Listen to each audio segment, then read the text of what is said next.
আজকে দেখাবো আপনি মোবাইলে কিন্তু এই জিমেইল অ্যাপটা ইউজ করে অনেক কাজে লাগান। সেম ভাবে আপনি আপনার কম্পিউটার বা ল্যাপটপে এই অ্যাপসটা আপনি কিভাবে ব্যবহার করবেন আজকের দেখাবো। প্লিজ সাবস্ক্রাইব এবং বেল বাটন বাজাবেন, আর ফেসবুকে ফলো এবং শেয়ার করবেন প্লিজ।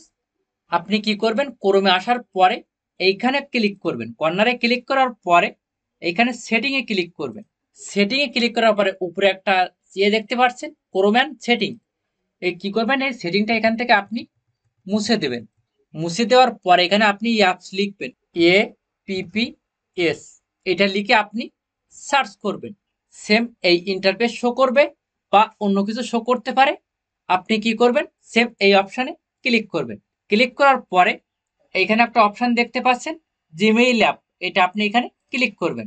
ক্লিক করার পরে সেমভাবে মোবাইলের মতো কিন্তু এখানে শো করছে। আর এইখানে আপনি যদি অন্য জিমেইল লগ ইন করতে চান তখন কি করবেন, এই ছবির উপরে ক্লিক করবেন। ক্লিক করার পরে অ্যাড অ্যাকাউন্টে ক্লিক করে এখান থেকে আপনার জিমেইলটা আপনি এখানে লগ ইন করতে পারবেন। প্লিজ ভিডিওটা শেয়ার এবং সাবস্ক্রাইব করুন।